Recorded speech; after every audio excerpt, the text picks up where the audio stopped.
Welcome to the Superhero's Journey, episode number 18, podcast where we talk mainly about superhero movies and TV shows with a bit of Star Wars and other things in the genre. My name is Carl Freeman, and with me is my co-host, Brian Shores. You can find us on Twitter at Superhero Journey. That's no E in super. You can find me specifically at Carl Freeman. That's CarlFreemerman. Brian. And then me, I'm at that Brian. It's THATBRIEN. And also, you could write to us if you would like. If you have something interesting to say, any comments, any anything objections, at all, really. If you hate us, write to us, a lengthy letter, if you will. Yeah. At thesuperheroesjourney@gmail.com. It's HEROES, heroes plural, not possessive. Yep. And this week, we've got some good stuff for you, as always. Oh, yeah. Tons of good stuff. Well, maybe not tons. Yeah. It's an amount of good stuff. It's kind of subjective, what you think if this is good or not. Also, the amount of it. And the amount of it. Let's begin with... let's do a couple of small little stories here. Sure. Before we get to the big stuff. The new Star Wars director, okay? Yeah. I'll tease it. In case you don't already know. I was confused. I was like, that's one of the small stories? No, I'm teasing that for later. Oh, okay, I gotcha. That's happening later. Yeah. All right. Maybe superhero related. Slightly. Yeah, right? John Wick. Yeah. It's a movie we all love, right? The first one. The first one's really good. John Wick's getting a third movie. Same writer. It's got a release date of May 17th, 2019. Bringing it back to superhero stuff. That is close to the release date of Avengers 4, which I think was May 3rd. Yeah. The way to get it there. That's like 2 weeks away, so I think John Wick will be fine. Yeah, I don't think he's going to be hurt too much by the box office release of Avengers. But what is John Wick if not a superhero? Because if he wasn't a comic book, he would. A horrible human being. He's an assassin. But no, you're right. He is like the unstoppable like hero or anti-hero. He's Black Widow, you know. He's freaking, just the really highly trained like Hawkeye. Yeah, Nightwing. Why not? Batman. Yeah. Without the gadgets, but still cool. Yeah, that's why I didn't say Batman. Yeah. Does Nightwing use gadgets? Maybe a little bit. He has batons.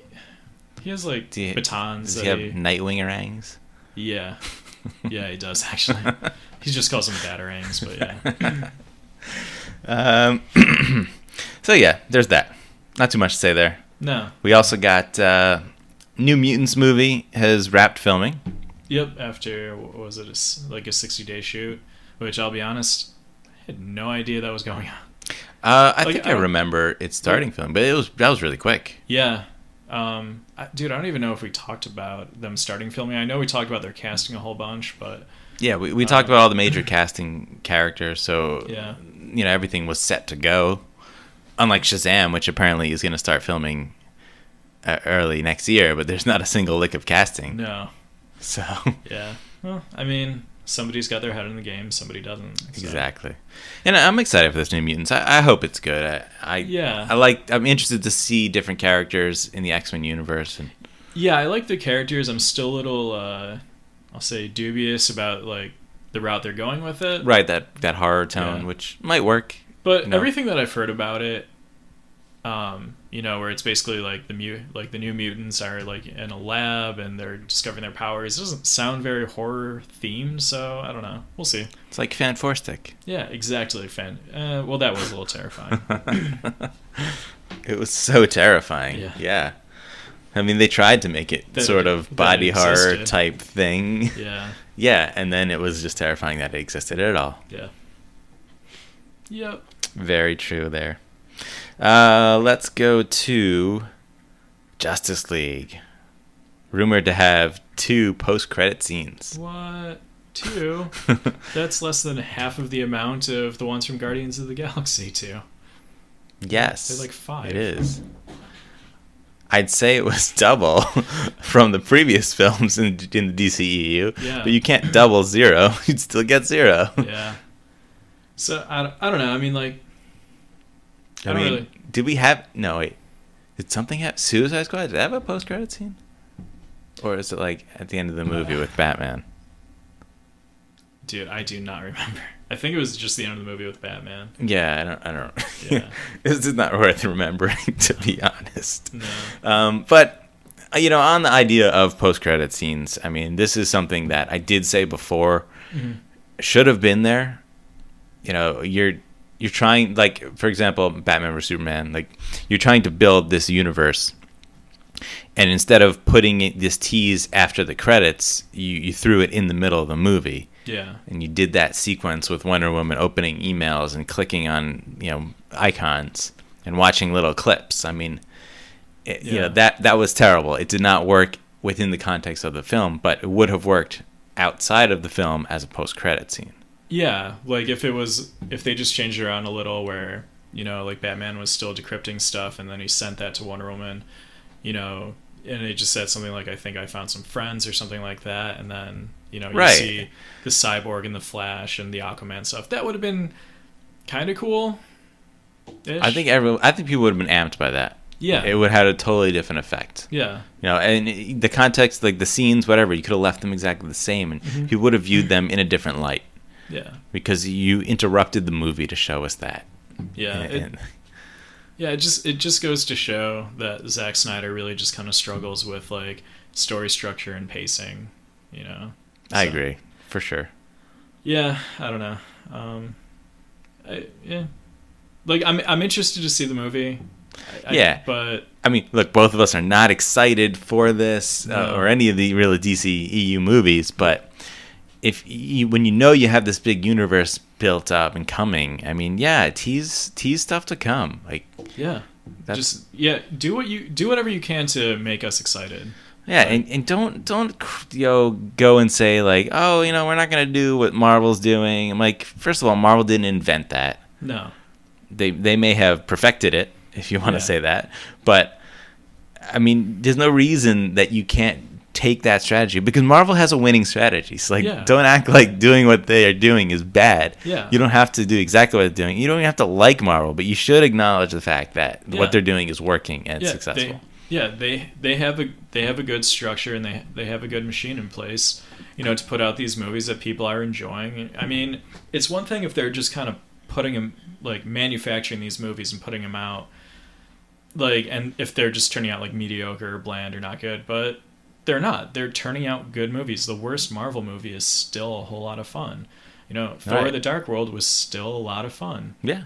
Like, you could go and watch that right now and be entertained by it. Yeah. There's good stuff in it. It's never a movie that I'm like, I really want to rewatch that. But, I don't regret if you catch it on TV, you'd be like, all right, sure. Yeah. You're not, like, because they're not going to look at that movie and be like, oh, like, this is terrible. This writing's awful. Like, it's just not how it is. It's just more average than any of the other movies. But. Yeah. But anyway, so in Justice League, there's a story about the characters having more hope in it, huh, Brian? Yeah, I mean, the sad thing is, there's not a whole lot much more to it than that from the headline, where basically it's that Batman and Wonder Woman are finding more hope, or are coming off as more hopeful in this next movie, where Wonder Woman, her character is going to be evolving from what we saw in the Wonder Woman movie itself, because it's been another 100 years, and then she's been living in man's world, and she'll have evolved from that, but then also now having like fought two potential world enders, like and seeing the death of Superman, she's a man she never spoke to. But I'm sure was aware of. And then that's the thing that kind of bothers me a little, because they're acting like with the death of Superman, they're finding the the hope that he represented. I'm like, I said A, and then I put a finger up for one. Superman never was shown to represent hope in these movies. They were very bleak, dark movies where, if anything, he's viewed as more so like a menace, where like he's doing good things, but he's causing other like international like political problems. while he's doing it, and whereas like Yeah. people are appreciating like the smaller stuff, like the kittens out of the trees and things like that. Yeah, the way the movies presented it, he would have been a controversial figure immediately, and Yeah. for the entire time that he was around, which in the context of this was only like a year and a half or something like that. Yeah. Yeah. So he was there for such a short time. People would not have gotten this amount of love for him. Yeah. You know, there wouldn't have been this iconic idea of him being this hopeful image. It just doesn't generate that quickly, especially with the fact that, you know, he was party to destroying several buildings, and the only reason the aliens were there was because he was there. So yeah, his basically his introduction to the world was like, a lot of people are going to die because I exist, but I can fly, and I'm going to try and kind of make it right, but I'm really not.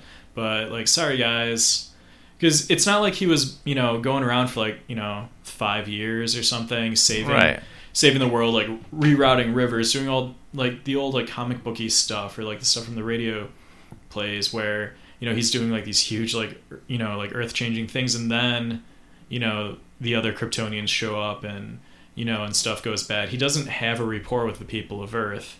So there's no reason why anybody would view him as hopeful. Like, they would just see him as like, okay, this guy's just, all he does is cause problems. Right. You know, his... Yeah, I mean, he makes a pretty big expense report for wherever he goes. Yeah. So, you know, and I don't know, I don't get that. And like, you know, and I especially don't get Batman, you know, who spent an entire movie trying to kill him, you know, now being like, oh wait, our moms have the same name. I'm super bummed that he's gone, so I'm just gonna be a little more cheery.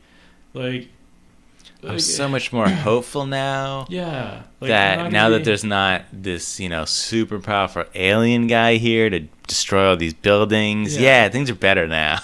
I mean, he's not, if that was his mindset, he's not wrong. Yeah, right.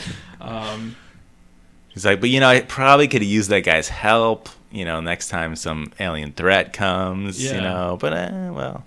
Especially now that it's established in that universe that, you know, you have other superpowered people like Wonder Woman who has existed in this world, presumably known about, you know, maybe even just at the level of like, you know, the conspiracy theory, urban legend. Yeah, right. You know, but there has to be at least some story about her going around.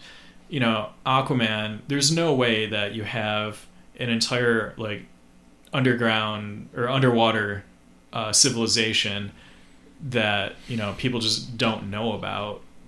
You know, like they might not know about it, but, you know, again, you still have, you know, the urban legend or just like the contemporary legend that they exist. So you're gonna have stuff like that. So I don't know. It doesn't make a whole lot of sense that like all this stuff would just be foreign and not exist. Yeah, I you know, I kind of feel like this whole quote, this idea about these characters being more hopeful, is maybe a signal that the Justice League, there, especially with Joss Whedon now directing it, it's gonna be a sort of soft reboot. Yeah. For the DCEU, like they're gonna change. It's gonna be like more like a X-Men Days of Future Past, you know, like where we're not erasing what happened before, but we're kind of going forward in a different direction, and now we have a way where we can try to change the characters and maybe portray everything differently, and maybe try to go back to the more traditional version of these characters. Yeah.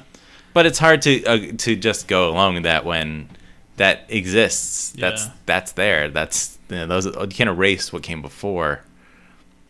Yeah. Well, yeah, and also, you know, there's no time travel happening. Well, that we know of, yeah. Not until Flashpoint. Yeah, exactly. That's their ultimate, like, all right, if this doesn't work, when we get to that movie, we can erase it. We can start everything over, literally. Oh, they can recast people. Yeah, they're definitely putting like off-ramp, like exits, you know, on the series. But something I just thought of, like, because I know you remember Man of Steel much better than I do. Mm-hmm. How long was it from like the initial transmission of like Zod, like the Kryptonians showing up at Earth, to the end of the movie? I'm not entirely sure. It's not very long. Yeah, I think he gives them like 24 hours or something like that. Because where was Wonder? Because Okay, I understand that Wonder Woman didn't exist. Like in our like rationally, I understand that in continuity of writing, Wonder Woman did not exist yet. Well, yeah. But now in this world that they've established, she's living in Paris while this is happening. What is she doing?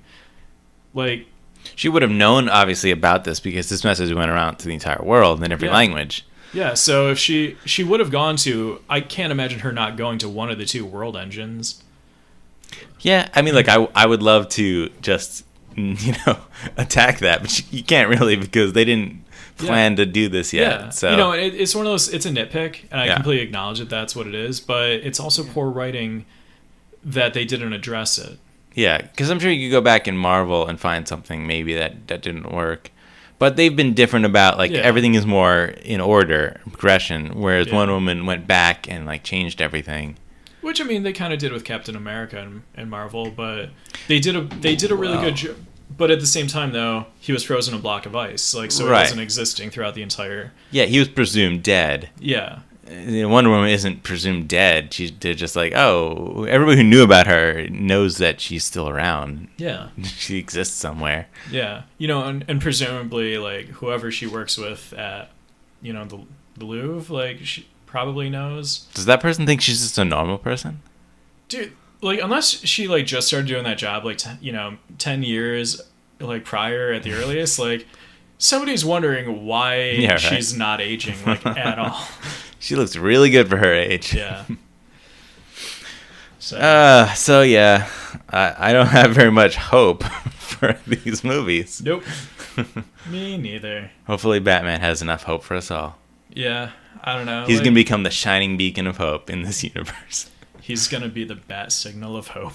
He's going to change his colors to blue, right? Oh yeah, he's gonna do the blue-gray that they did in, like, the 80s. Uh-huh. Yeah, and he's gonna, like, or the 60s, he's gonna crack wise. He's going to be blue with yellow. That's what it's going to be. No, dude. Just get him as much color as possible. As a nod to Adam West, he's going to go into the full, like, 60s Batman.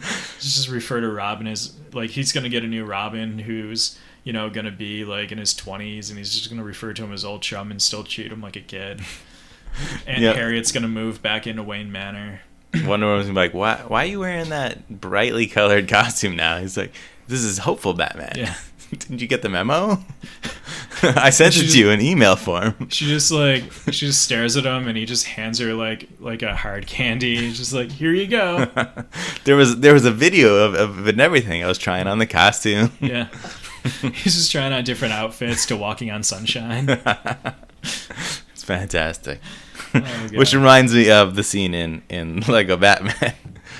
Oh, where he has the costume party or whatever. Yeah. What do they call it? I don't know. Now I'm forgetting things.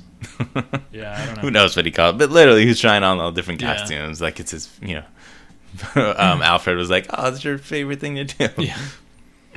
But speaking of that movie, director of Lego Batman, Chris McKay, he, who's directing Nightwing now, right. Was talked about WB style of making these movies, DC movies versus Marvel style, and I have a quote. Yeah. He said, "Warner Brothers is more director-driven studio. Period. The end. More than any other studio you're ever going to work at. Just look at the roster of world-class filmmakers that have worked at Warner Brothers and made it their home. Warner Brothers is a director-driven studio, and that's exactly how they're operating these movies." Okay. First thing I'll say about this quote, he said a lot more after he said "period." The end. Yeah, right. I also don't really believe it. From like, no, like there's no like there because all you hear, well, not all you hear about, but you hear just about a ton of like studio involvement. I mean, and like Joss Whedon and particularly with the DC movies. Yeah, I mean, maybe he's talking specifically all of Warner Brothers as an illustrious studio. Which that might be the case that for some movies they specifically hire directors to do a job, and if that's the case, that's great. But for the DCEU, we already know that you have Jeff Johns, and I'm still blanking on the other guy's name. Zack Snyder. No, not Zack Snyder. Jeff Johns like the the other the like producer, Yeah. not producer guy, whatever he's. I don't know his name. I'm spacing his name. I did not research that well enough, but their job is literally to oversee everything and like help produce these movies. They're basically being Kevin Feige. I mean, and that's not a bad thing, but Right. it's also not what Chris McKay is saying. Yeah, this just like reeks of like ultimate brown nosing. Like, Yeah. well, I don't know why he's going out of his way to just like lick their ass. You know? Yeah. Basically. Because he doesn't want to get fired. I guess, yeah, maybe that's the thing. Like, yeah, these people are worried about Yeah. not keeping their jobs, you know, if they don't toe the line. I don't know what's going on over there. It's odd for him to say all these things. Like, not that there haven't been great directors, Yeah. you know, but when it comes to, you know, because he's in the DC universe, and I have to think of it in that context. Yeah. I don't believe that there's world-class directors. I mean, in that universe. I mean, Zack Snyder, no. Patty Jenkins, no. David Ayer, he's done some good stuff, but world-class, no. Honestly, the best director that they had left is basically all but left the one movie. What? Ben Affleck. Oh, Ben Affleck, yeah, right? I say that completely unironically. Like, he is the best director that... I mean, I wouldn't call him world-class director either, though. I don't know if I'd call him world-class, but, like, I think he's, and I've said this many times before, I think he's infinitely better as a director than he is an actor, and I think he's a really good actor. I enjoy Ben Affleck, but... I don't think I can call Joss Whedon a world-class director. Oh, I definitely wouldn't. Yeah. Like, I really enjoy the movies that Joss Whedon has done. I wouldn't call him world class. Like, he's not Spielberg. Like, he's not Scorsese. You know, I'm trying to think of another one whose last name doesn't start with an S. But yeah, and then if you look at the upcoming, you know, Chris McKay. I mean, he's not world class. No. Is it Justin Lin? No, James Wan. James Wan, yeah. I mean, he's getting there, maybe, but not yet. No. You know, like there aren't that many world class directors, to be honest. No, I mean, let's not try to name them. Okay. No, let's name them alphabetically. Ang Lee. Ang Lee. Yeah, I was just trying to think of a director. James Cameron. James Cameron, yeah. He would be, yeah. But he continued also, by the way. Chris McKay also said, "That's the kind of filmmaking you're going to see, and have seen with Patty Jenkins on Wonder Woman. That's what they have done, and that's what they'll continue to do. And that's where these movies are not trying to follow the Marvel model. They're trying to do their own thing with filmmaking that they like, and produce things that are wholly original and wholly unique." No, right? Like, you're not. Like, what's wholly original and wholly unique about adapting other people's characters that have already been adapted before? I don't know. He's definitely trying to be a company man, which, dude, more power to you. If that's what it takes for you to get done what you want to do, sure. Like, I don't care, but find a way to make yourself more credible while you're saying it. Yeah, I mean, because yeah, sure, they are adapting characters now that never have been, but they're still not original and that unique, because in the end, they're all superheroes. That all superheroes have a lot in common. Yeah. You know, and they're also, you know, obviously not original because they were written somewhere else before. They're not creating these new ideas. So, like, maybe they're trying to do different things with them, but, like, I wouldn't call these things original or unique. Yeah. You know, Marvel movies aren't either. Like, they're based on things that we've seen before. Yeah. It's just they're just doing it better. Like, that's all you can really hope to do. Yeah, I don't know. Like, I had hope. I had some hope for the Nightwing movie because, you know, I'm a big Nightwing fan, but I'm really kind of losing steam on it with this guy. Yeah, I mean, I don't know that this changes anything, but it's odd to hear this stuff. Yeah. You know, you wouldn't expect this type of quote from any director, really. No, and actually, like, I think it kind of, when I saw it earlier, it kind of made me wonder how much of this quote was studio influence. Where they handed him a cue card and like, well, yeah, okay, read this. Yeah, because, you know, they're like, look, the DCU is kind of hurting right now. You know, Wonder Woman gave it a shot in the arm, but everything else around it, looks like it's struggling. You know, there's a lot of talk about Justice League. Everybody's worried about Batman. Can you just do something? Can you just say something or say this to, you know, give people some hope about what's going on with the like the upcoming movies? Like, just talk about your experience. Mm-hmm. You know, make it sound positive. You know, so now he's brown nosing, like you said. Yeah. All right, so I guess we're just going to keep going with all this Sure. DC stuff, because apparently there's a bunch of DC quotes and things to talk about. Yeah. So I'll give really you... quick. It's like a one sentence thing, but I did see that he did say that Halley's Circus is going to be in the Nightwing movie, which is kind of cool. What's that? Halley's Circus. That's a person? No, Halley's Circus is the circus that Dick Grayson grew up in. Oh, okay. That like it's the one that like the Flying Graysons were part of when his parents were killed. So. Are we talking about like it's still around or it's Probably, flashback? I don't know. He didn't really say, but he just said it's going to be part of it. They're still touring, and he has like flashbacks, and like he starts, you know, crying. Yeah. He goes into the fetal position every time he sees an advertisement for the circus coming around. Yeah. But because it's Nightwing, like, you know, he like he's like running across rooftops, and like he jumps and he goes in the fetal position because he sees a billboard for it. But because it's Nightwing, he just like tucks and rolls into it, you know, because he's the acrobat. There, I tried to save it, made it. There you go. Yeah. You know, have you ever watched Teen Titans Go? No, I can't get past the animation style. So I catch it sometimes, like, you know, at work, you know, Yeah. I don't want to explain why at work I see people watching this show. Generally kids.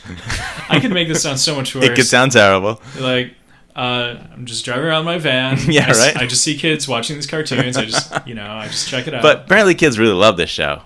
And when I hear it, and I'm sort of half seeing it, watching it, and like it's actually really funny, and I kind of like it, and I wouldn't mind watching it. Yeah. And as silly as it seems to be, and it wasn't something that I would want to watch, like it does seem like they did something fun with it. Yeah.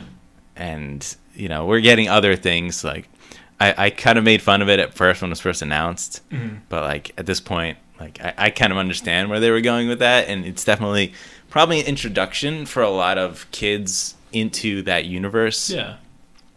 And which is probably good for DC. You know, it's probably a very smart move on their part. Yeah, I mean, like, I don't necessarily, from what little I've seen, I don't necessarily think it's for me, but, you know, everybody kind of needs an entry point, you know, and if it's going to get more people or more kids interested in, you know, something that I want more of, then great. Like, just as long as there's more interest in the things that I like and care about. So, Brian, I was going to give you a choice. Okay. Do you want to do a Batman story or a Superman story? Let's go Batman. Batman, all right. Ben Affleck. You know that guy, right? Yeah. He's a good guy. Good guy, that Ben Affleck. So he wrote a script for the Batman movie. Yep. And it's been reported now, this is, you know, I don't know how much, if we know this is true or not, but, you know, it's speculation that he had inspired by the movie The Game, his script. Yeah. Which is the movie starring Michael Douglas. Yep. Which is like a mystery, thriller, suspense type movie. It's a super fun movie. I really recommend it. Yeah, I actually really like that movie a lot. And going into seeing that movie, not knowing at all what was going to happen, that's how you got to go in. Because if you know what's going to happen, like, yeah, it might ruin it a bit. Yeah, it's definitely a little mind bendy. Yeah. So apparently, you know, his script had similarities to that, and that it would involve Deathstroke, you know, setting traps for Batman and kind of playing games with him. Mm-hmm. And all that sounds great, you know. Yeah. You're like, Well, no, it's just I don't necessarily like I do and I don't see that as Deathstroke. Because I don't really want to see Deathstroke as like a behind the scenes kind of guy. Like I want to see him being formidable and stuff like that. Well, I think it did also say that he'd be fighting him and like kind of beating him, but maybe because he'd be setting up situations where he would lose. Yeah, but at the same time though, I really think that I would have trusted Ben Affleck with, you know, the writing and the directing and the portrayal of the character. So for any skepticism that I would have had, I would have gone with it just because I want to see how it went. Mm-hmm. But I like this idea because to me it sounded like, a smaller story, you know, and on top of that, something directed at Batman more than any of these other plots. Like, yeah, I know Joker sort of tries to go after Batman, but there's a grander scheme. Like having a story where a villain is actually like, no, I'm gonna mess with Batman for a specific reason. Is interesting because Batman isn't a world-saving character. Yeah, well, I think he shouldn't be anyway. Yeah, because I think it's definitely something we haven't really necessarily seen too much in any of the movies. Probably, I mean, maybe the closest to it a little would be the last two Nolan movies, where it's like the Joker wasn't specifically going after Batman. He was just kind of trying to create chaos and just prove that anyone could be corrupted. Right. It wasn't necessarily like a series of things against Batman. And then, spoilers, Talia in the last one was definitely going after Bruce Wayne. But... Sure, but like the plot boiled down to like, we have a nuke. Yeah. We've taken over the city. We're going to kill everyone. Yeah, it wasn't like an intimate story against, Batman. So. Right. And even... I mean, I guess Batman Begins was in the League of Shadows, and that they were gonna kind of destroy everything. Destroy Gotham. Yeah, basically destroy everything. Destroy Gotham. Yeah, and it was nothing against Batman. It was literally him creating this persona to stop, to stop the events. Yeah. What was Jack Nicholson Joker after? He was making people, He was just trying these to weirdo laughing gas, like smiley face, thing, putting in that all in the products. I don't know what he was after. I don't remember. I think he was just trying to take over the crime empire and kill as many people as he could. I think that's really what he was going for. Yeah. Mr. Freeze was he was going to freeze the planet, I guess, or something, right? He kept on trying to steal the diamonds so that he could eventually cure McGregor's disease. Yeah, but wasn't there like a big gun rig thing that was gonna like change the planet? He was trying to use the like that satellite array. Yeah, some nonsense. So I don't remember the plot of Batman Forever. I got nothing. Yeah, couldn't tell you. I don't know. There was just for the most part it was all like. The smallest angle of it was really just about going after Gotham City. So yeah, this sounded like a great idea. I'd be into it, but if any of this survives into the current script now, which I don't think it will. Yeah. From all intents and purposes, what they've said is that it's getting a complete rewrite. Yeah.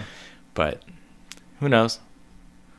But I mean, like, I think they said that Ant-Man was getting a complete rewrite, and I think there's, from what I've heard... Did they? I don't remember that. I thought they said it was getting a complete rewrite, and I know, from what I've read, a lot of it was held over from Edgar Wright's script, so... Yeah, maybe. From my idea, that was always that he left the project, but and when they got new people to work on it, they brought some people in to add some rewrites to it, but it happened so late. How could they have rewritten the whole thing? I don't know, dude. You can rewrite it in a day if you want. Well, yeah, but it'd be garbage. How would you have made a good movie out of it? I don't know. Look, I'm not part of the creative process there. They were ready to film. So they obviously had location set, so. Anyway, all right. Nothing more on that? No, I mean, like, it's disappointing. I can still kind of hold out a little hope for what they do with the Batman movie, but I mean, I can't repeat myself enough. Like, I just kind of hope that we know it kind of crashes and they start over. Yeah, we don't even know if Deathstroke's in the movie anymore at this point. Yeah, I think what's his name, the actor, Joe Manganiello. Yeah, Yeah, I don't think he even knows at this point. Yeah. So, all right, Superman. Yep. Man of Steel 2 might be a thing. I mean, it's supposedly gonna happen at some point. So apparently Mathew Vaughn has actually been in talks for this. How serious the talks are, I don't know, but he did make a comment about it, saying it, and I have a quote from him. He said, weirdly, if I did do Superman and I made the mistake of telling someone yesterday, I have spoken about it. And then it says wallop laughs in this quote. I don't understand that part. Yeah. But I think my main take would be it's really boring to make a Superman film. I just don't feel a proper Superman. I think Donner did it to perfection for that time. Just doing the modern, I want to do a version of the Donner version. I don't know. This quote doesn't sound very great. Yeah. Go back to the source material. For me, Superman is color, feel good, heroic. He's a beacon of light in darkness, and that's what I think Superman should be. So in the end, he kind of brings it back together to what he's trying to say. Yeah. He doesn't want to do the same thing, but he does want to do the Donner type Superman. Yeah, the light, the lighter tone, like heavy moral compass. Yeah, I mean, so basically what he's saying is, I want to do Superman, not whatever Zack Snyder did. Right. Which would be great. Yeah. And I think it would be hard to do after Man of Steel and Batman vs Superman, and we don't know what's going to happen in Justice League. Yeah. I think it's a stark change for this character. Well, he's going to be reborn. And he'll accept Christ into his heart. Yeah, he'll have a totally new personality. Yeah. Yeah. Yeah. He's a born again Kryptonian. Yeah, born again Kryptonian. Rao be with you. Yeah, I mean, this is what we wanted from the start. If he does it, that's great. I mean, I love Mathew Vaughn. I think he'd do a great job. Yeah. Do I want him to do it? I mean, I don't care about this universe. I don't. Yeah. I want them to get it right, but I just, it's like we already said, like we need to scrap this and start over. And trying to keep adding on to it, I don't know if that's ever going to make it work and ever going to make it better. No. I mean, I really just don't care about another Superman movie. Yeah, like I can't forget the past, and even if you made a great Superman movie, and I might like it might be great, but it doesn't.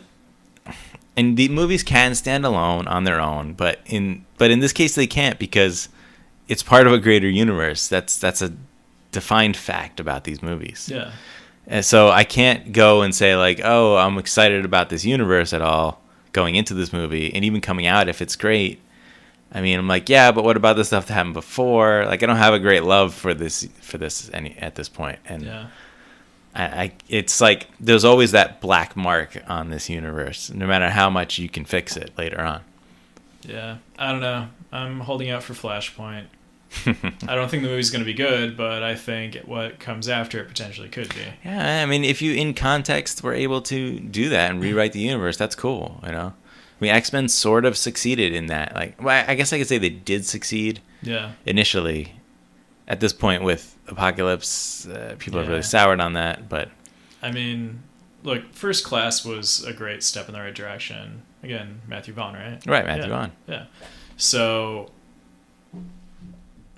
but again, this goes back to the quote from Chris McKay. It's like, I don't believe a word you're saying about like that DC's not trying to ape Marvel, because even though X-Men isn't Marvel, they're like, okay, we need to do a reboot. Who's going to be good at a reboot? Oh, you know what? Let's get the guy who rebooted the X-Men, and we'll have him do that. Same thing. It's like, it's true. Hey, let's get the guy who made the Avengers awesome. Yeah, it's like, wait, we got a team movie coming up. Who did a really good superhero team movie? Let's get Joss Whedon. But yeah, they're not aping Marvel, right? Yeah, right. They're full of it. Yeah. Totally. Yeah. But Vaughn, I mean, Kingsman, man. Kingsman 2, I'm excited for that. That's coming up soon. Like maybe like a week or two away, right? Friday, I think. Oh, it's this Friday? Yeah. Oh, man, I'm excited. There's actually a screening of it tonight. Yeah, speaking of not going to the movies very often, man, now that's a movie I really got to go see. Yeah. I have to finish watching the first one. What? You didn't finish it? No. Dude, I don't know. There was something about it, about a half hour into it, I checked out. Huh. It's really... But you didn't get to the fight scene in the church? No. Oh my God, you have to see that scene. Pull it up on YouTube. No. Everyone just sit here for the next 5 minutes while we watch. It's incredible. It's one of the best action sequences in a long time. It's a really, really good one. I'll check it out. I'll give it another shot. I can't even tell you what it was about the movie. I remember so little of it. Yeah. But yeah. Yeah, I would definitely give it another shot. Yeah. I actually want to see it again. I haven't seen it since Yeah. theaters, so maybe we could watch it. Yeah. Let's see. All right. Did we talk about Wonder Woman? I don't think we did. We're still doing this DC thing. I didn't give you the third choice. I'm just a jerk. You aren't are. I? You gave me 2 choices. I could have gave you the Trinity You choice. could have, but you didn't. Yeah. You know what? Just for that, I'm taking this one from you. Dave Callahan, writer of The Expendables, has signed on to write Wonder Woman 2. Now, this is the guy who he has a story credit for the last Godzilla movie, and to show that he is just really bad at deciding what universe movies to jump in on. He's also being credited as writing the Wolfman reboot for the Dark Universe film. Fantastic. Yeah. And let's also not forget that he wrote the Doom movie. Doom movie. The one with The Rock, based on the video game. Yeah. Quite the pedigree this guy has. Yeah, I mean, you know what? That Godzilla movie wasn't bad. It wasn't great. It wasn't Godzilla, but it wasn't bad. But would you say the writing was the best part of it?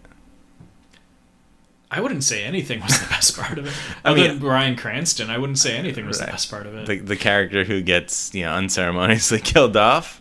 Yeah. Maybe okay, by the like, writer? Yeah, I mean, so great. They have, because it was Bryan Cranston and wasn't Ken Watanabe. Ken Watanabe, yeah. You have the 2 best actors in the movie completely underused. Yeah. I mean, Ken Watanabe had literally nothing to do in that movie. Yeah. You wrote a worthless character.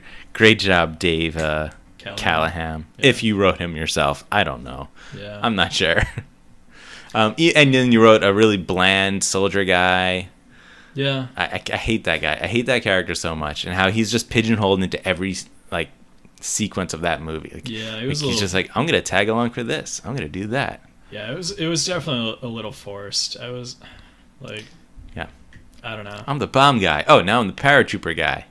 Like, Sure. dude, just go back to actually just follow your orders, because that's what you're supposed to do. You just tag along all the time. Yeah. Go where you want as a soldier. That's not how it works. Yeah. I mean, look, the best thing obviously about Godzilla was the Godzilla monster. The way he looked was great. Oh yeah, all 5 minutes of them. And yeah, right. But I like the Mutos, whatever they call Yeah. them. The other monster in the Yeah. movie was really cool. And of course, the last sequence and the way he kills the monster is pretty badass. Yeah. So that's about it. Yeah. The movie was like, it's fine. I wanted more Godzilla. Every time I saw him, I'm like, nah, just give me more of that. Like, I Yeah. don't care about these human characters. They're all poorly written and not interesting, except for Bryan Cranston, who. Yeah. you know, Yeah, his character had like the best arc. Yeah, I had the most investment in him, and he was barely there. Right. So that's not cool. This guy, apparently, he's also co-writing with Patty Jenkins, who is now officially back to direct the Wonder Woman sequel. So, I mean, like, I'm sure we're all shocked by that. Yeah, I mean, no one's obviously shocked. It was all a contract thing, like her Yeah. trying to get more money, and Which, you know what? More power to her. Well, yeah, I mean, she directed like a blockbuster. She should get more money out of it. Right. I mean, I don't know. This seems to happen a lot, where these directors get to direct these movies, these blockbuster superhero movies, or any of these type of movies. Like Jurassic World, Colin Trevorrow, and they get a big paycheck possibly, and then they try to get this next big project. Yeah. And do they really deserve it? I don't know, because was Wonder Woman gonna fail? Probably not. No. Would you put that much money into it? Was Jurassic World gonna fail? Not. It was. I was amazed it was as successful as it was, though. There's so much nostalgia for that franchise, and to put that much money into it and to make a Yeah. big budget one, like, again, because the second one was big, but the third one was like, I feel like they didn't even try. No. It's Where like Dr. Alan Grant can just intuitively talk to raptors by blowing into a flute. Yeah. Yeah. That he whittled. No, I don't know if he whittled it, but No, it was like 3D printed. he I 3D think. printed. 3D printers didn't exist back then. No, they did. Dude, 3D printers have existed since the 80s, dude. Oh, well, I mean, in popular culture, okay? I mean, like they were known about. Like But you also have to keep in mind he's like a leading like paleontologist. He whittled it. No, because it was the whole. If I'm remembering it correct, it was like a whole thing because he has this whole like aversion to technology, and it was like his assistant was like, yeah, but if we just take a 3D model of the scan we did out of the ground, we can now print this stuff, so we don't even have to dig anymore. He's like, where's the fun in that? Ah, okay. God, you made me remember that movie. The story is better if he was stranded on the island. He saw raptors. He's like, oh shit, I'm gonna whittle. He just grabs a stick, starts whittling. I'm gonna whittle a flute so I can talk to the raptors. God. I remember exactly what their larynx looks like. Whatever it is. Yeah. I can make the a resonance chamber. Yeah. I can make a representation with my hands, my bare hands. That's just how studied he is. Exactly. I don't know. Like. This doesn't give me any more confidence in the Wonder Woman movie. No. You know, it's gonna be set in the 80s, which, right? Yeah. That's this one. Is it? Yeah, I think so. Yeah, I think that's this one. What's going on in the 80s? That Wonder Woman's gonna be like, Cold yeah, War. I need to come out for that. The Cold War. Yeah. Oh, so that would have been much worse if it wasn't for Wonder Woman. Yeah. Yeah. Like, yeah, she's basically what's keeping the two like superpowers at bay. She's like, okay, I'm gonna stay here in France. Russia, you stay over there. America, you stay over there. I'm gonna stick right in the middle of you guys. And if any of you tries to shoot something, I'm gonna go over and I'm gonna fight you, and you're not gonna like it. But no, so what's gonna happen? That's gonna be the quality of the script, by the way. Oh, for sure. What's gonna happen? Okay, is that Russia is actually gonna be Nazis. Oh yeah. Because Wonder Woman didn't come around and she didn't stop, Hitler. Yeah. In World War II, right? I mean, it raises the question why she didn't. Yeah, where was she? Yeah. Like, did this is the question I will forever ask in this universe. Did World War II happen? Okay. Yeah. I mean, because after Wonder Woman, now I have to question: did that war happen? Yeah. Like it's there's so many. I hope they answer it, like yeah. in Wonder Woman 2 or in Justice League or however, just like something somewhere that we see, like, oh yeah, there's a Nazi symbol, and, yeah, like we know what happened or something like that. That's what I was saying. It would have been so much better at the end of Wonder Woman. Like, okay, a lot of things could have been better, but if she didn't beat Ares, he disappeared, and that was her reasoning for staying off of Themyscira, that she was that she insisted on staying to hunt down and find Ares. And it was a constant thing, and that's why there was still war, and that's why it was like proliferating. I can't speak today. Why it was progressing the way it was, because he caused, let's say, like in that universe, he caused World War II, and she was fighting him there, and then he went to ground because she weakened him or something. And that's why there was the Cold War in the 80s, because he disappeared for a while and then he was coming back. That would have been a much more interesting story, that he still exists, not that she's like, oh yeah, I killed him, and now there's no reason for there to ever be another Brian, war. You're making too much sense, okay? Sorry. Me as the WB exec guy, like, I'm sorry, we're going to have to go a different direction. Okay, get that Expendables guy. That guy, bring him in. Okay, he's next. All okay. Right. So you want me to just get the door for him? Yeah. You want me to you want to call him? Should I just call him Dave? No. Call him Expendables guy. Okay. Excuse me, Expendables guy. Can you come here a second? Mr. Warner and Mr. Brother would like to speak with you a second. Oh boy. Yeah. So. Wonder Woman 2 is a thing. We're not excited. No. All right, move on. Okay, this is not really too related, but we're done with all the DC, I think, news for today. Thank God. Yeah, right? We can move on. To Shazam. Yeah. No. Okay, Phil Lord and Chris Miller, who wrote and directed the Lego movie. They're now going to rewrite Lego Movie 2, the script for that. Yeah, which is cool. Yeah. I mean, they're the right people for the first one, so it stands to reason they should come back from the Han Solo movie. Yeah, and see, I guess the only reason why I really want to talk about this is because it's kind of funny that now he got booted. They got booted off of Han Solo's movie, the Star Wars movie, and they're like, I guess we're free. They're like, hey, do you want to take a look at this script for the sequel to the movie that you guys made millions of dollars for us for? Yeah, do that, please. Dude, I would love to watch the next Lego movie and just have like constant digs at Star Wars. Yeah, right. Are they gonna have Star Wars characters in it again? Possibly, because my understanding, and this could be completely flawed, is that they have the right to any of the characters that they have the Lego rights for. Because they're not depicting like the characters from the movies, they're depicting the toys. Right. So as far as I know, they can still have them in there. There we go. So we're gonna have Han and Lando, and they're just gonna be like riffing the whole time. Yeah. That's all they're gonna be doing. They'll get Donald Glover. Yeah, they're gonna get Donald Glover. Dude, they'll have dueling Landos. They'll get Donald Glover and Billy D. Williams to do dueling Landos. There you go. Yeah, you gotta think that there'll probably be something like that in there. Yeah. I would try to throw it in there, and if the studio doesn't catch it or whatever, like or care, like, or maybe they don't care, right? Yeah, I don't know. I'm fully in support of that. I think it'll be cool. Oh no! What? No. How could we? What did we do? We have one more DC story after this. What, the Krypton thing? Yeah. Oh, okay, but that's TV. Okay. Still, I just wanted to get it over with. DC TV is something completely different, okay? It's a whole different universe. Yeah, the CW, like, DC TV is completely different. Okay. This is still bad. This is... wait, sorry, were we done with that? Like, I just saw that in my notes. And I was we're done. Okay.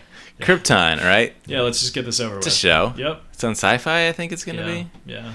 Yeah, so they cast this guy, Sean Sipos?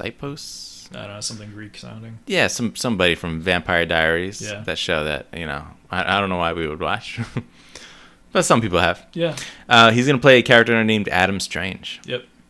Who in this version is officially described as a world-weary human that is stranded on Krypton and becomes the mentor to Superman's grandfather, which is Seg-El? Seg-El, yeah. Yeah, he's like the main character of the series, or is No, he's the main character. Okay. Or the grandfather or the father? The grandfather, Seg-El. Oh no, the father's not in it, right? The grandfather. Okay, yeah. Yeah. His father's son. Yeah. So Jor-El is Seg-El's son. Yeah.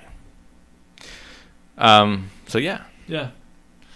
I don't know. Like, I'm not. I looked up this character. I mean, he looks bright and colorful. I don't know if we're gonna get that version. Yeah, I hope we do. He definitely looks like the 50s, 60s, like, serial like hero. He's got like the Flash Gordon, even he's Rocketeer got, like, the rocket type. Pack, yeah. He's got the ray gun. Looks like a super fun character. I've only read a couple stories with Adam Strange, but I've always kind of enjoyed it. He had kind of a cool arc on Young Justice. But like, in the comics, he goes to Ran, and he fights in, I think, the Ran Thanagar War, against the Hawk people. Yeah, obviously know the Thanagarians. That's Hawkman and Hawkgirl's race, but I don't know Ran. That's another planet. Yeah, what are their people like? I know very little about them, but I know that they're basically just like they're like a neighboring planet to Thanagar, and they're constantly warring. Are they exactly like humans, just like Kryptonians, except when they go to a different galaxy, they get powers? No. Damn it. I'm gonna bring up a picture. If a human goes to the wait, what's their sun color on Krypton? Red. Red? Yeah. Well, ours is yellow, right? Okay. Yeah. If a human goes, you had to think about that. I know, one. right? I really did. If a human goes to a red sun of Krypton, did they get powers? No. Or did they just die? They die of radiation. They just die of radiation. It doesn't really, as far as I know, the red sun doesn't really affect humans at all. That's nonsense, okay? Yeah. Nonsense. I think they probably just die. They probably just get like really horrible skin cancer. I mean, probably. Yeah, which is probably what should happen to Kryptonians, but, Yeah. superheroes and stuff. Yeah. So, I mean, like, here, like Iranians look similar to people, but like slightly different, like skin color and like different structures. I know, like sometimes I think they're depicted as having like pointed ears, like Vulcans, but or elves, yeah. They're a bunch of elves. Exactly. I mean, that's not true at all. We're just making crap up here now, right? Yeah, it's what we do. Yeah. All right. Can't trust a word. No. It's not really important, but it's a character that I think maybe could make the show more interesting. If he's a main character, or if he's a significant character. Yeah, well, I mean... Because he's from Earth, right? So he's going to be that... If they want to make him that character that we can relate to, that we can kind of see things through his eyes in some ways. Yeah, I don't know. I still think that the best thing they could do with the show is something I know definitively they're not going to do. And I've said it on here before. I think I've said it to you in conversation. It's to make Sig-El the original Kryptonian Nightwing character, and do the Nightwing and Flamebird, and just, and have it just be essentially just the Batman character that Superman finds, from like Kryptonian past or history that Superman finds out about and like helps inspire him to become Superman. Yeah. I think that. How do we know he won't do that? They won't do that. Because it's too interesting. I'll hold out hope that there's something like that happening, because what's going to be interesting about this character? What is he, a hero of some sort? I don't know. Or is he just I have no idea. Living his life on Krypton? He's just on like the Kryptonian like equivalent of like welfare. Like he's just like somehow like Funyuns came from Krypton. He's wealthy, so he's just living the good life. Oh, I got it. He's basically a Kryptonian Kardashian. Yeah, he's a Kardashian or an Osborn. Osborn, yeah. Yeah, that's what we're gonna watch. It's one of those. Yeah. Yeah. God, I don't. Like I'll check out this show, but it's one of those things where it seems like it's been in development forever. Have they even cast like Sig-El? Like, this is like one of the first? Maybe. Casting. I think they might have. Like a while ago. I don't know. I'm IMDbing this real quick. Because the show I very much forget about it. Maybe it'll be a sleeper hit like Legion. Legion is better than I ever expected or even had the right to be. Yeah. There's no reason you would think that a show based on that character would be so interesting. Yeah. That other show's coming up soon, actually. The other X-Men based show, Gifted. The Gifted, yeah. Yeah, it looks like it could be pretty good, but I'm not super excited to watch that either. I'm sort of actually getting a little bit more interested in this Krypton show. And it's weird that just this little character here, because he might have not even be a big role, but yeah. Cameron Cuffe. When it comes to like sci-fi shows and space things, there aren't too many, and most of them aren't great. Like we talked about the Orville before the show, and like neither of us are that high on it. No, we kind of expected it to be better. I expected it to be more of what they said it was going to be, which it wasn't. Yeah, which, I mean, it's fine. Like I'm not ditching the show. We don't have to get into a whole thing because you haven't even seen a full episode. But, I mean, Orville is definitely worth checking out. Yeah. Because I'm not. I won't take anything away from Seth MacFarlane. He's talented and he's a fan of the genre. But we're starting to get Star Trek. What, next week or so? This coming Sunday. This Sunday, okay. So that could be really good. I'd like a spacefaring, TV show like that to come back. It'd be good. Yeah. But we're waiting on that. So you found he was just some random dude, that we don't know. Yeah, Cameron. It's Cuffe. Yeah. Most TV shows, I don't know who the people are. I don't need him to be a name. It doesn't matter to me. Yeah. But I mean, they actually had a decent amount of people cast for it. Hadn't really heard of any of them. Didn't recognize the faces, which is totally fine. It's a sci-fi show. Yeah. So if you want to talk about good TV and good sci-fi, watch Warehouse 13 on Netflix. No, Westworld. Okay. Yes. Westworld. Surprisingly, it is sci-fi. Yeah. If you don't know what it's about. No, but it is. It's really good sci-fi. Yeah. But there was some news about that via a toy. Yeah, a toy and a little bit of casting, which is going to be kind of exciting. Probably more towards the mic there. Oh yeah, sorry. I'm trying to look at a thing and but yeah, I'm gonna butcher the guy's name. I know it's a guy from. I'm gonna let you do it. But he's in one of your favorite movies. You should know how to say his name. But why is he in one of my favorite movies? Because he was in Last Samurai. Oh, you're right. He was in one of my favorite movies. Yeah. But yeah, it's Hiroki Sanada. I'm gonna look up who he was in The Last Samurai. He was also in The Wolverine. But he was cast in Westworld, potentially also maybe in Avengers 3 or 4, but they haven't said anything about that. But the thing that's exciting about his casting in Westworld is he's playing a character named Musashi, who for Comic-Con there was an exclusive Funko Pop that was put out for a character named Musashi for Westworld that is completely in samurai gear. Like he's like completely decked out as a samurai. So they're basically all but confirming that at least some portion of Westworld season 2 will be Samurai World, which is something I know we both were hoping for when we got to the season finale. Yeah, I mean that'd be really cool. I'd love to see a different world, a different aesthetic in there. Yeah, and just to see how it plays into the story that they've set up at this point. Yeah. Especially because now you gotta wonder: is it solely Westworld that the robots have become sentient? Yeah, Hiroyuki Sanada. Yep. I don't know who that is. I didn't recognize that name in this. Let me check. Okay, who was he in The Last Samurai?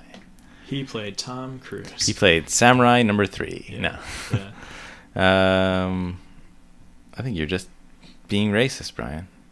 He was in. I'm kidding. He was listed. Like every Japanese actor was in that movie. Every one of them. Sure, every single one of them.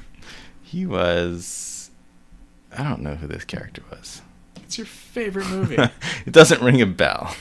He might not have been an important character. Yeah, I don't know.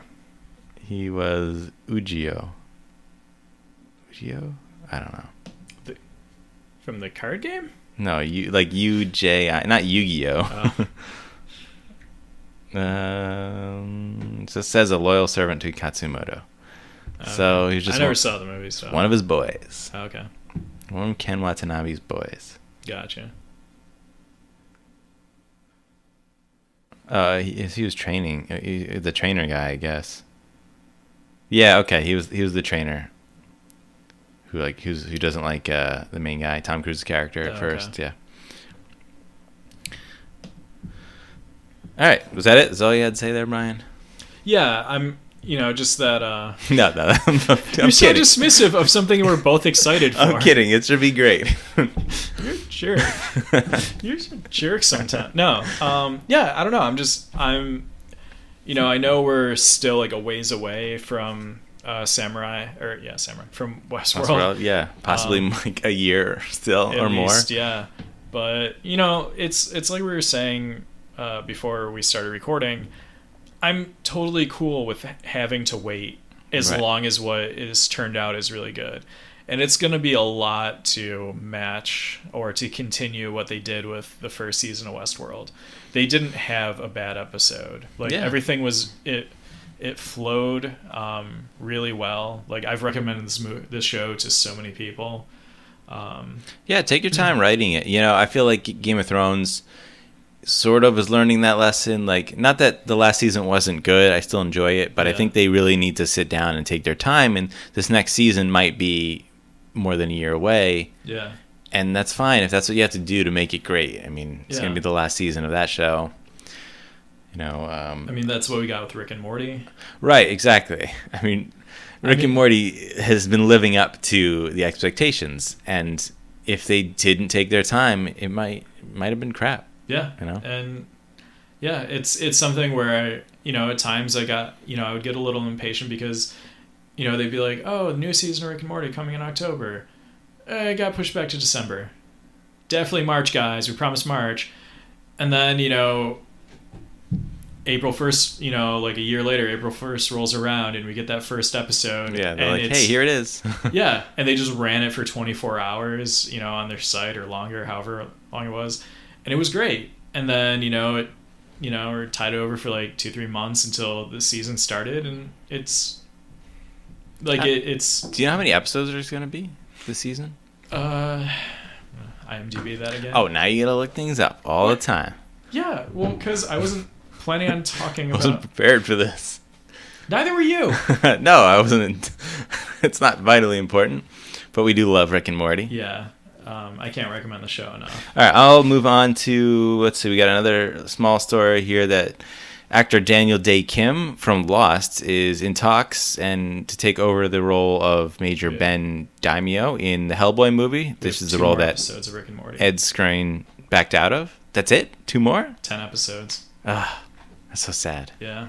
But I'll take quality over quantity. Yeah. I can always rewatch them like I've done with the last 2 seasons. That's true. So, I mean, yeah, they went and they cast a proper Asian actor for this role. Yeah. And it's a guy that I enjoy. Yeah. He was... Did you watch Lost?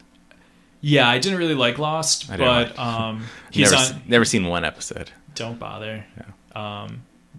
It had potential, but then studio involvement or network involvement really screwed it up. And that writer's strike. The writer's strike, and just so much about it. It just wasn't a good execution, and then the end was a cop out, and yeah, it wasn't great. But Daniel Day Kim, who apparently just wanted to stay on Hawaii, has been a regular on Hawaii 5-0. Okay. Which is, it's like a fun cop procedural, but he's like, I really enjoy his character on there, so I'm kind of excited about him joining on the Hellboy movie if he does go through. Are they filming in Hawaii? No. Probably not. Is he in the Inhumans? No. No, that's a different Asian actor. Yeah. Another dude from Lost, though. Yeah. Yeah, that dude wasn't Lost. Okay, so I mean that sounds good. The movie's shaping up well, and we did get our first look at David Harbour as Hellboy. First and second look. Yeah, there's 2 pictures out there. Yeah, which we have differing opinions on which one is the best. I Yeah. prefer the second one, which actually shows him a little more in character, but That's the black and white one. black and white one. Yeah. I don't know. Like the first one, when I saw it, I'm like, I want Hellboy.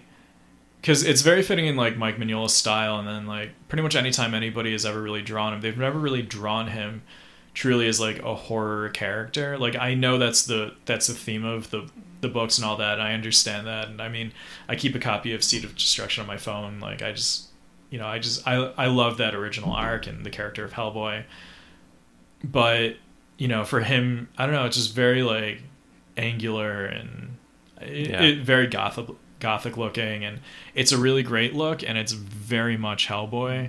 But see, that's what I thought about the black and white photo. It looked to me like a death metal album cover in some ways. So it looked great. Well, in the best way that can look, because I'm not saying it looked bad. Yeah.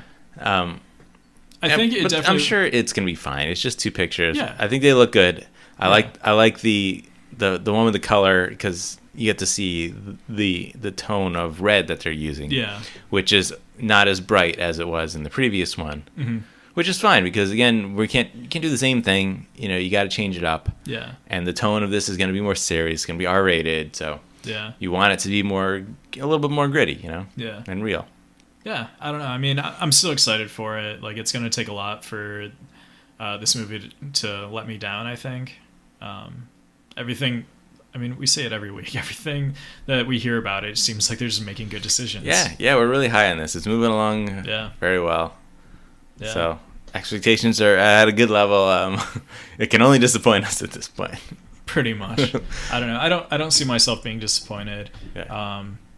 I think it's just going to be like even a less than great execution of it. It's still just going to be a lot of fun. Mm-hmm. All right, we've talked through quite a lot, and we gotta get to the big story. But quickly, Tim Miller is going to, it looks like, direct the next Terminator film. Yeah. He directed Deadpool, of course. Yep. And he's going to be collaborating with James Cameron on this. Yeah, I think this is pretty exciting.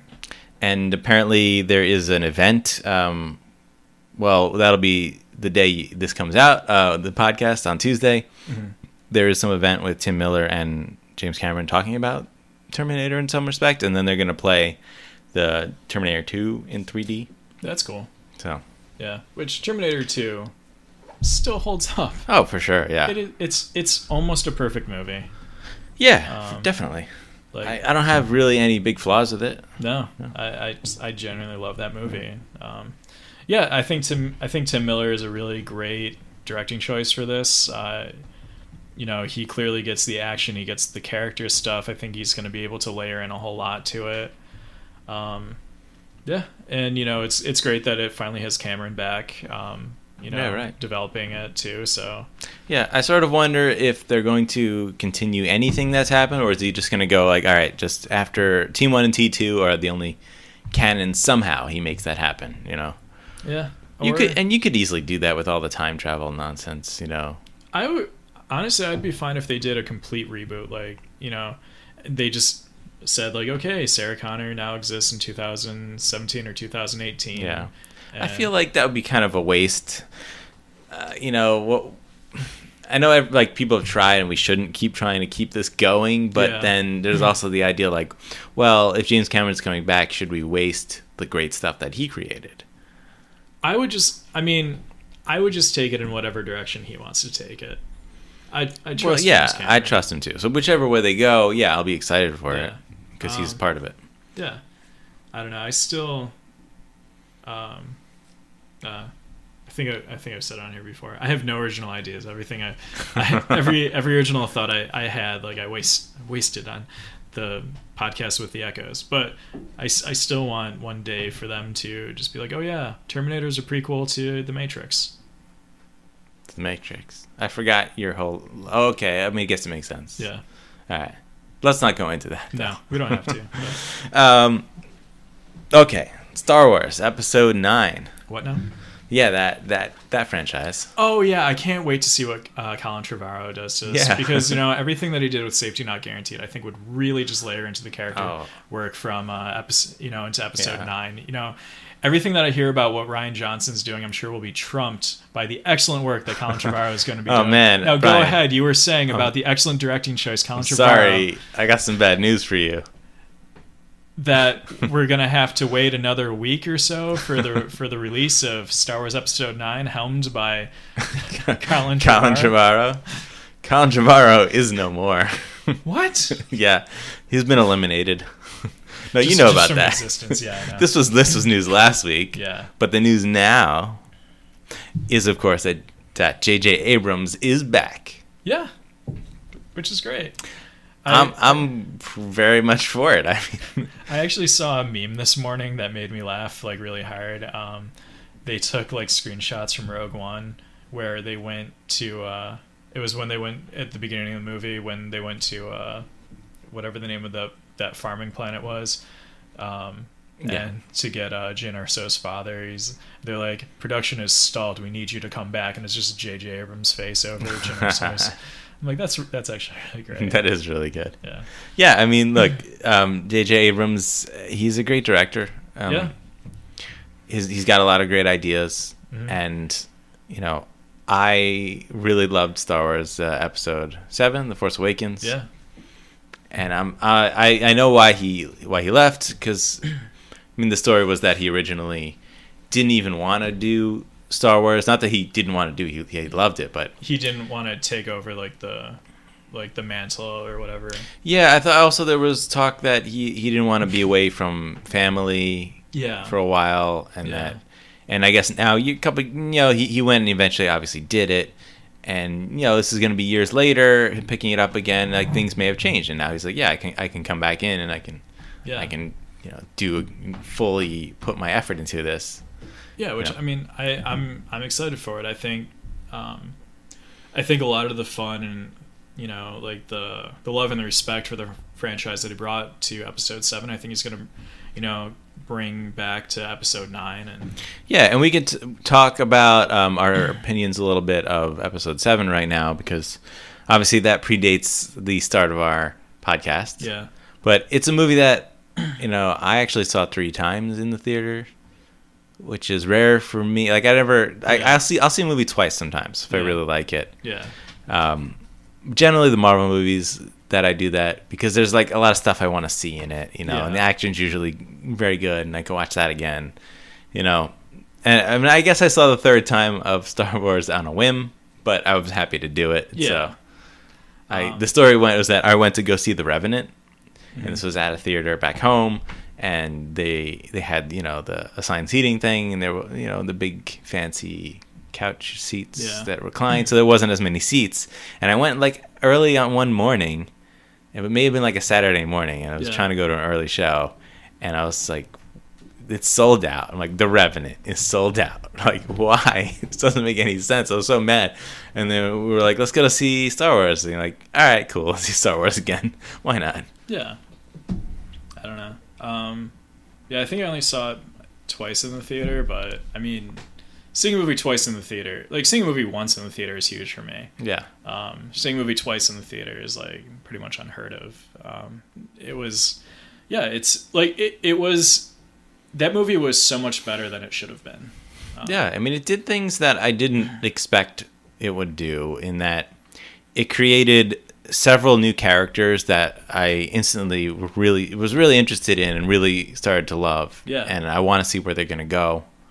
Yeah, I didn't think that introducing almost an entire new cast of characters into a Star Wars movie, with, barely showing the characters from the previous films that I grew up with and I loved. I didn't think that I was going to appreciate that nearly as much. I didn't think I was going to accept that. But like you said, instantly, right away, they didn't beat you over the head with who the characters were. They kind of guided you through who they were, and just let you grow, develop the relationship with them that they did with the other characters that they're interacting with. Exactly. Which is phenomenal to do. Yeah, I mean, instantly right away, Poe and Finn's relationship, right, when they first escape, from the First Order ship, that scenario and their camaraderie is instantly infectious. I'm like, oh, this is great. I already love these characters. Yeah. I like their rapport, and I want to see where this goes. And yeah, of course they don't get to stay together, but you instantly get appreciation for their characters right away. Yeah. Yeah. And the way they introduce Rey is fantastic. Being alone like that, and basically seeing what she's capable of, and seeing how she deals with situations. Yeah. That's just a great way to do things. And they have just so much personality, all those characters. Yeah. They're all layered. They're all fully developed. You definitely feel like you're meeting somebody at this stage in their life, not you're seeing somebody who is going to get fleshed out along the way. They're definitely these characters definitely feel like they have existed, this entire time. Yeah, and I attribute that a lot to J.J. Abrams, because if you look at Star Trek, the reboot he did for that movie series, I mean, he did the same thing for all those characters. Yeah, those characters were, I mean, in a lot of ways, much more interesting than they ever were in the original. Yeah, and he did have a little bit of a guide. With that, having that they had already existed, where it was with the Star Wars characters, these were all brand new characters that hadn't existed before. And not to say, of course, the original Star Trek cast, they were good characters. Oh yeah, they already were. Yeah. But he managed to actually add something to them and introduce them in a great way and make them interesting. Yeah. Again, Yeah, and they were definitely varied from the original. The Star Trek characters were varied from the original series.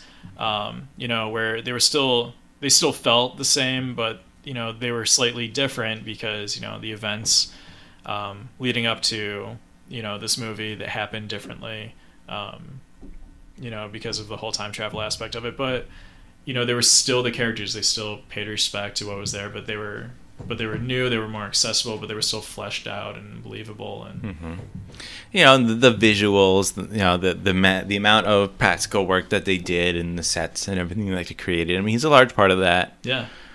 And I mean, just for the fact that BB-8 exists, that's all J.J. Abrams. Yeah. Oh, God, what a great character. A great design. So much fun. And I just love that it's literally like the story of BB-8. Like you can find it on I think it's like DVD features or Blu-ray features or whatever. Like J.J. Abrams is literally just handed the production like a post-it that he said like, oh, I want a droid that looks like this, and it's like a circle with a circle on top of it. He's like, I want a droid that looks like this, and then they made it. Yeah. Like something that the first time I saw it, like I was with a lot of the internet. I'm like, oh, another dopey, all CGI character that I don't care about, and then like you go on to find like, oh. Not only did they actually make that, you can buy a toy of it, and it functions very similarly. I think that was a big part of making people really love that character, because immediately some people had not a great reaction to it, but right away I remember when the first trailer came out, they're like, no, that's a real thing. We made that. Like not obviously every shot's not real, but like that's a real prop almost all the time. Yeah, I think what really like drove it home for a lot of people was I think it was either like Star Wars Celebration that year, or maybe it was Comic-Con, when they actually had BB-8 come out on stage. Yeah, right. And like was interacting with R2, and people were like, "Oh no, you're not kidding! That thing actually exists. Right. You did that. That's awesome." And then like you eventually kind of find out like how they made it, and it's like, "Oh, that makes sense." Right. It actually isn't that incredibly hard to make that thing. Yeah, but, I never would have expected to love another droid character who's, in a lot of ways, the same as R2-D2. Yeah. Not to say that BB-8's not original in its own way, but it's the same idea, same concept. Yeah, in that it's like a robotic like mechanic, but R2 is definitely like a lot more. Like I've heard him described as like very like sassy and has a lot of attitude. Yeah, well, different personality. Yeah, whereas like BB-8 is very much just like a puppy, just very excitable and just like cute and fun. Like who like for something that and this is a thing that could have come off as really stupid and like jokey and dumb, but was probably one of the best things or the most memorable things is the lighter thumbs up. Yeah. I mean, like, it could have been such, like, a dopey thing. You're like, oh, that's so stupid. But, like, instantly, you're just like, no, that's what it would do. That's so cool. And there's even little things, like, the little detail that I loved is that the scene where Rey goes down in Maz Kanata's, like, bar, whatever place. Yeah, the castle. Yeah. And when BB-8 goes down the stairs, and BB-8's very carefully like going one step at a time, like as like a ball would have to go down slowly if it didn't want to roll all the way down. I'm like, I just love that little detail. Like if it just gives that character personality that you didn't expect. It adds like an air of believability to it. Right. It was. I don't know. Like so much of what they did with that movie was great. And I mean, there are some issues with the movie. A lot of it's like petty stuff. But I'm guilty of finding it too. Just like where I think the movie part of what made the movie incredible was like all of the respect to the previous movies and the fan service that they gave. That I think if Episode 8 continues that fan service, I'm going to be really let down. Right. You don't want them to do. I don't need them more of like a reboot and ape what's happened in the previous series. Yeah. Like if it's like I want it more so to just. To be a continuation of this story. I don't need it to be rehashing things. Right. Because they had to do a lot to like reintroduce everyone to the franchise. Yeah, and that's exactly the way I look at it also. And a lot of people, who would say that they don't want J.J. Abrams back, I feel like they say that because they look at Force Awakens and they say, oh, it's the same movie as A New Hope.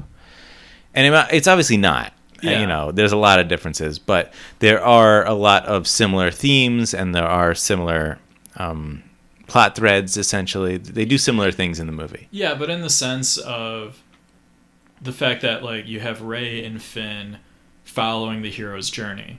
Mm-hmm. That's where I see it, though. I don't see it aping like A New Hope. Well, I see it as it's the same thing as, it's the same thing as like Bilbo Baggins in The Hobbit.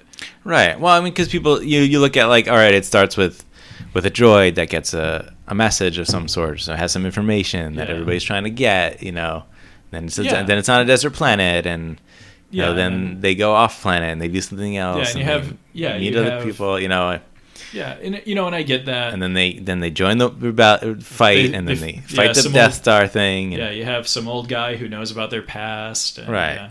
It's like there's a lot of similarities. Like no, but like you said, to reintroduce people, like I feel like J.J. Abrams knew this, and the studio knew this, and they did this on purpose because we haven't had good Star Wars since Return of the Jedi. Yeah. So I know some people like the prequels, but I don't consider them good movies. I do.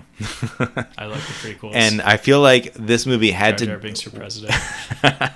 What this movie had to do was reboot Star Wars, not as like starting over franchise, but to get it back to what it was, what people loved about it in the original trilogy. Right. Yeah. So did you have to do exactly, things that happened? No, but you had to have a lot of similarities. And I think that was a good start. And I think that was the right choice for this movie. Now, if he does it again, like I said, that's problematic, but I don't believe he would do something like that. No, I don't think that's the route it's going to go. Right. I'm excited and interested to see where Rian Johnson's taking the franchise, because we've said in the past, J.J. Abrams made sense, Colin Trevorrow made sense.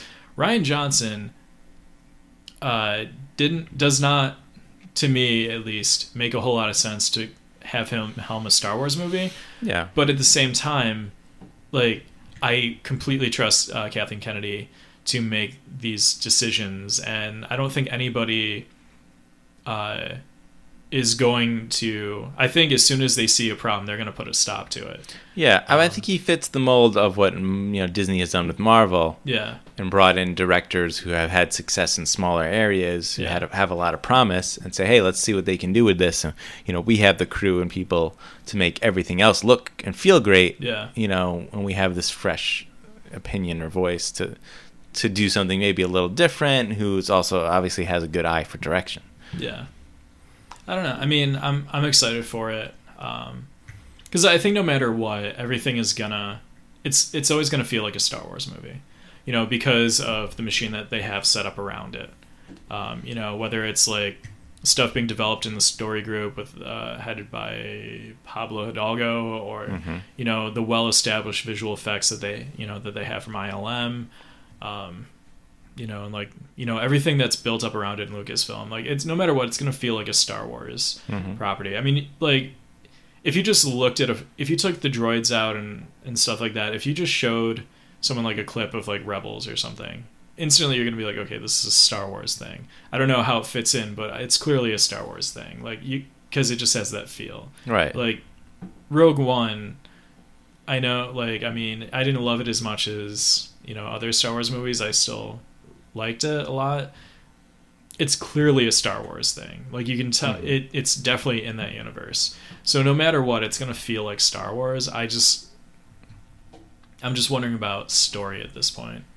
Yeah, and our Porgs really is great as yeah, because I saw this picture on Twitter of these people who, I don't know, maybe one of them has something to do with the Star Wars franchise, I don't know, but they had like pictures, like stuffed animals of porgs all over. It was a picture, like, right, and they even had tattoos on their legs, right, of porgs. And I'm like, that's great, but what if this guy's really annoying and nobody likes it?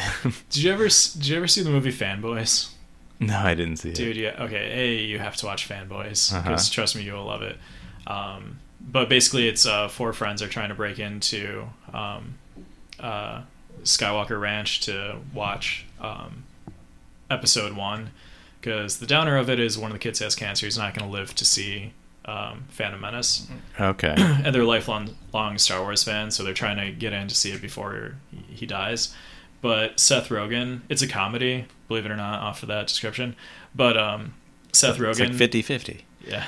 Seth Rogen has Seth Rogen. Yeah. No, it's way more of a comedy than that. But But he plays two different characters in the movie, and one of them is this guy in Vegas who is obsessed with Star Wars, and he has it tattooed on his back of Jar Jar Binks, Oh, the peace man. sign. And this is before the movie came out, and he's like, yeah, Binks is gonna be the greatest character of all time. Mark my words, it's gonna be better than Chewbacca, and it reminded me of that, like these people getting tattoos of porgs, and if they just turn out to be like obnoxious. Yeah. Yeah, I felt the same way. I mean, hopefully, and I don't think we'll get that because they're making, they're doing a much better job with what we're getting. But, what if you just don't like them? What if they're just... Yeah. What if they're just kind of there? Yeah. Yeah, what if there's nothing to them? Yeah. They're just in like a shot somewhere. It's like, oh yeah, there's a little thing, and they pop up and they do... I mean, we did see a picture of them, or at least one on the Millennium Falcon already. Yeah. So. Well, it was briefly in the trailer, right? Or something, a shot of one of them. So, yeah. All right, I think we're done. Yeah. All right. Bye, everybody. See it. No. That'll probably be it. Yeah. That's, good story. Yeah. I'm excited. Yeah. More, Star Wars. I know it's a superhero show, but we love Star Wars, so we're going to talk about it. They're superheroes. Yeah, Jedi are basically superheroes. So. They are. Oh, have you seen, really quick, and then we can end this, all of the comic pages that people are posting online, just from like comics from like the 70s, 80s, 90s, all of it just showing like Luke Skywalker's, and like the caption in the comic is like Luke Skywalker, the Last Jedi. What's significant about that? Not picturing. The title of the new movie is The Last Jedi. Yeah. Like, we're not saying who it is, when obviously like you know who it is, because in the crawl from episode 7 it says, oh yeah, I know that, it says Luke Skywalker, the last Jedi, Luke Skywalker. But people are just going through like all of the old continuity, just pulling out any reference to Luke Skywalker as the Last Jedi. Oh, and it says it several times. Got it. Okay. Yeah. So I thought that was funny. So like all you Star Wars nerds who think there's some sort of mystery, like maybe you should have been more of a Star Wars nerd. Yeah. It's like, no, it's clearly Luke Skywalker as the Last Jedi. Right. All right. So that's it for today. This has been the Superhero's Journey, episode 18. Yep. My name is Carl Freemerman. I'm Brian Shores. The co-host. The co-host. Yep, you can write to us on Twitter. I am at Carl Freemerman, and Brian is at... That Brian. There you go. Oh, we don't need to spell it again. No. They can go back to the beginning of the episode if they want. Yeah. And Twitter is at Superhero Junior, no E in super. The email is thesuperheroesjourney@gmail.com, where heroes is plural, not possessive. Yep. Thanks for listening. Thanks.